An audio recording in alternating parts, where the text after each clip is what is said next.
Telangana assembly సమావేశాలను బహిష్కరించింది BRS. రేపటి సభకు హాజరు కావద్దని నిర్ణయించింది. నదీ జలాలపై రేపు తెలంగాణ భవన్లో ప్రెజెంటేషన్ ఇవ్వనున్నారు.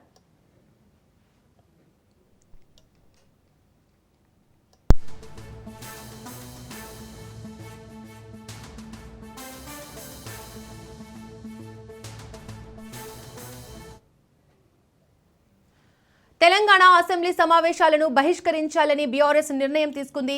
రేపటి సభకు హాజరు కావద్దని నిర్ణయించింది. నదీ జలాలపై రేపు తెలంగాణ భవన్లో ప్రెజెంటేషన్ ఇవ్వనున్నారు.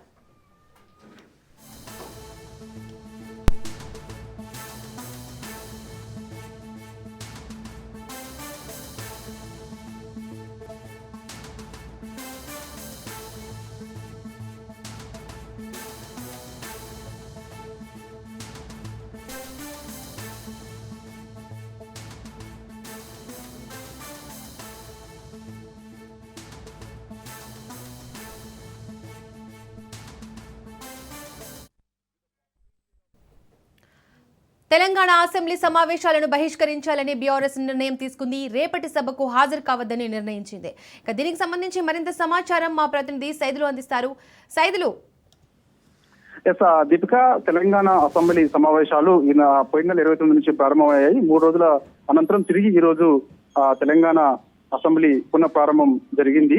అయితే ఈ సమావేశం ప్రారంభమైన తర్వాత సభలో మూసీ సుందరీకరణపై ముఖ్యమంత్రి రేవంత్ రెడ్డి మాట్లాడారు. సో ఆ సమయంలో ప్రతిపక్ష బీఆర్ఎస్ పార్టీకి అవకాశం ఇవ్వాలని డిమాండ్ స్పీకర్ ముందు చేయడం జరిగింది. అయితే ప్రతిపక్ష బీఆర్ఎస్ పార్టీకి మూసీ సుందరీకరణపై మాట్లాడే అవకాశం ఇవ్వకపోవడంతో బీఆర్ఎస్ పార్టీ సభ నుంచి వాకౌట్ చేసింది. వాకౌట్ చేసి అసెంబ్లీకి ఎదురుగా ఉన్నటువంటి గన్ పార్క్ వద్దకు వచ్చి అమరవీరుల స్తూపం దగ్గర ప్రస్తుతం ఆల్రెడీ బైఠాయించున్నారు. మీడియాతో కూడా సభ్యులందరూ కూడా మాట్లాడుతున్నారు. అయితే ఇక రేపటి నుంచి ఈ యొక్క తెలంగాణ అసెంబ్లీ సమావేశాలకు బీఆర్ఎస్ పార్టీ అటెండ్ కావద్దని ఒక నిర్ణయానికి వచ్చినట్టు కూడా తెలుస్తుంది. మనకి కాసేపట్లో స్పష్టత వచ్చే అవకాశం అయితే ఉంది. రేపు మాత్రం అసెంబ్లీకి హాజరు కాకపోవచ్చని మనం చెప్పాలి. ఎందుకంటే రేపు తెలంగాణ భవన్ లో పాలమూరు రంగారెడ్డి ఎత్తిపోతల పథక ప్రాజెక్టుకు సంబంధించి మాజీ మంత్రి హరీష్ రావు నేతృత్వంలో పవర్ పాయింట్ ప్రెజెంటేషన్ ఇవ్వాలని భావిస్తున్నారు. ఈ యొక్క పవర్ పాయింట్ ప్రెజెంటేషన్ కి బీఆర్ఎస్ పార్టీకి చెందినటువంటి ఎమ్మెల్యేలు, ఎమ్మెల్సీలు అందరూ కూడా హాజరయ్యే అవకాశం ఉంది. కాబట్టి రేపు అసెంబ్లీ సమావేశానికి బీఆర్ఎస్ పార్టీ అటెండ్ కాకపోవచ్చు అని చెప్పేసి మనకైతే తెలుస్తుంది. చూడాలి, అది కూడా మనకు కాసేపట్లో తెలిసే అవకాశం అయితే కనిపిస్తుంది. ఏదేమైనా సరే ఈ యొక్క మూసీ సుందరీకరణపై ముఖ్యమంత్రి రేవంత్ రెడ్డి మాట్లాడిన తర్వాత ప్రతిపక్ష బీఆర్ఎస్ పార్టీకి కనీసం ఒక నిమిషం పాటు కూడా సమయం ఇవ్వకపోవడం దారుణమని బీఆర్ఎస్ పార్టీ తీవ్ర స్థాయిలో మండిపడుతుంది. కాబట్టి అందుకు నిరసనగా మేము వాకౌట్ చేస్తున్నామని సభ నుంచి వాకౌట్ చేసి బయటకు వచ్చారు. ప్రస్తుతం అమరవీరుల స్తూపం గన్ పార్క్ వద్ద బైఠాయించారు, నిరసన తెలుపుతున్నారు, మీడియాతో మాట్లాడుతున్నారు. మా పైన అనేక విమర్శలు రేవంత్ రెడ్డి చేస్తున్నారు, కానీ సభలో మాకు ఒక ప్రతిపక్ష పార్టీగా బీఆర్ఎస్ పార్టీకి మాట్లాడే అవకాశం మాత్రం ఇవ్వడం లేదు. మా మైకులు కట్ చేస్తున్నారు, మా గొంతు నొక్కుతున్నారు అని చెప్పేసి కూడా బీఆర్ఎస్ పార్టీ చెందినటువంటి ఎమ్మెల్యేలందరూ కూడా మీడియా ముందు మాట్లాడుతున్నారు. కాబట్టి రేపు మాత్రం తెలంగాణ భవన్ లో మాజీ మంత్రి హరీష్ రావు నేతృత్వంలో పాలమూరు రంగారెడ్డి ఎత్తిపోతల పథకానికి సంబంధించి ఒక పవర్ పాయింట్ ప్రెజెంటేషన్ ఇవ్వాలని బీఆర్ఎస్ పార్టీ భావిస్తుంది. కాబట్టి సో ఇక ఈ పవర్ పాయింట్ ప్రెజెంటేషన్ కి బీఆర్ఎస్ పార్టీ చెందినటువంటి ఎమ్మెల్యేలు, ఎమ్మెల్సీలు అందరూ కూడా హాజరవుతారు. కాబట్టి సో రేపు అసెంబ్లీ సమావేశానికి ఇటు బీఆర్ఎస్ పార్టీ ఎమ్మెల్యేలు, ఎమ్మెల్సీలు హాజరు కాకపోవచ్చు అనేది మనకి తెలుస్తుంది. సో ఈ విషయం మరి కాసేపట్లో కూడా మనకి పార్టీ వర్గాల ద్వారా మనకి తెలిసే అవకాశం అయితే కనిపిస్తుంది.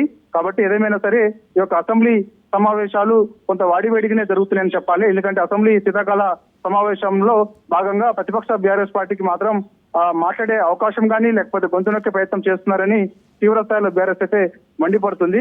కాబట్టి ఇకనైనా సరే ప్రతిపక్ష బీఆర్ఎస్ పార్టీకి ఇవ్వాల్సినటువంటి గౌరవం సభలో ఇవ్వాలని, లేకపోతే మాత్రం కంప్లీట్ గా ఈ యొక్క అసెంబ్లీ సమావేశాలని పూర్తిగా మేము బహిష్కరిస్తామని చెప్పేసి కూడా వాళ్ళు చెప్తున్నారు. కాబట్టి పార్టీ నిర్ణయం అంటే పార్టీలో ఆలోచించుకున్న తర్వాత ఈ యొక్క అసెంబ్లీ శీతాకాల సమావేశాలకు హాజరు కావాలా రేపటి నుంచి లేదా అనేది కూడా మనకి తర్వాత తెలిసే అవకాశం అయితే ఉంటుంది. కానీ షెడ్యూల్లో భాగంగా మాత్రం రేపైతే తెలంగాణ భవన్ లో పాలమూరు రంగారెడ్డి ఎత్తిపోతల ప్రాజెక్టుకు సంబంధించి పవర్ పాయింట్ ప్రెజెంటేషన్ ఏర్పాటు చేసుకున్నారు. కాబట్టి ఆ పవర్ పాయింట్ ప్రెజెంటేషన్ కి ఎమ్మెల్యేలు, ఎమ్మెల్సీలు హాజరవుతారు. కాబట్టి రేపు అసెంబ్లీకి మాత్రం ఒక్కరోజు మాత్రం రేపు బీఆర్ఎస్ పార్టీ ఎమ్మెల్యేలు, ఎమ్మెల్సీలు హాజరు కాకపోవచ్చని మనకి సమాచారం.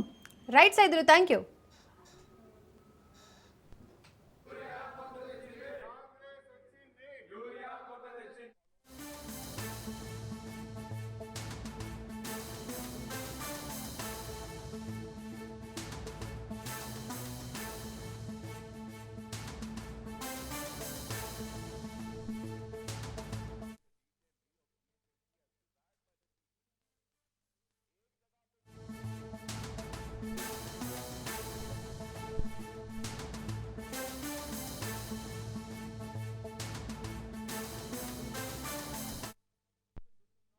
అనేటువంటి విషయాన్ని వారు అడిగారు. ఆ తర్వాత ముఖ్యమంత్రి గారు వారికి అవకాశం స్పీకర్ గారు ఇచ్చారు. అది కూడా శ్రీధర్ బాబు గారు ఆన్సర్ చెప్తున్నటువంటి సందర్భంలో ముఖ్యమంత్రి గారు నేను మాట్లాడతాను మైక్ తీసుకొని ఒక్క క్వశ్చన్కు అంటే శాసనసభ నియమ నిబంధనలను పక్కన పెట్టి 1 గంట 20 నిమిషాలు ముఖ్యమంత్రి గారు మాట్లాడారు.